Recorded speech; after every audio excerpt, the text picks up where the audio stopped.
नमस्कार. सकाळी कॉलेजला जायचं होतं म्हणून आवरून वगैरे घेतलं. त्यानंतर गाडी वगैरे काढली. जाता जाता पेट्रोल वगैरे टाकलं आणि जाता जाता रोजसारखी ट्रॅफिक पण लागली. इथे कॉलेजमध्ये पोहोचले. पार्किंगला गाडी वगैरे लावली आणि आज पेपर होता तो दिला वगैरे आणि ते घरी यायला निघाले होते मी. त्यानंतर पार्किंगमधनं गाडी वगैरे काढली. जाता जाता ज्यूस वगैरे पिला आणि घरी यायला निघाले होते. घरी आल्यानंतर भाजी चपाती खाल्ली आणि इथे मी फोटोशूट करायला घेतलं होतं आज. साडी वगैरे घातली होती मस्त आणि फोटो वगैरे काढले. त्यानंतर पनीर रोल करायला घेतलं होतं. इथे पनीर मॅरिनेट केलं होतं मी आणि ते पॅनमध्ये तेल वगैरे टाकलं आणि पनीर मॅरिनेट केलेलं ते टाकलं. इथे तेल वगैरे सुटलं होतं त्याला चांगला.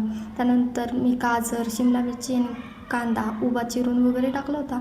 त्यानंतर सोया सॉस, चिली सॉस टाकला होता. ते चांगलं मी मिक्स करून घेतलं आणि ते मी रोटी पण बनवून घेतली होती. त्याच्यावर कांदा, शिमला मिरची, गाजर बारीक कापून वगैरे टाकलं होतं आणि टमॅटो सॉस आणि मेयोनीज टाकलं होतं आणि असं झालं होतं माझं पनीर रोल आणि असं होतं माझा आजचा दिवस. बाय.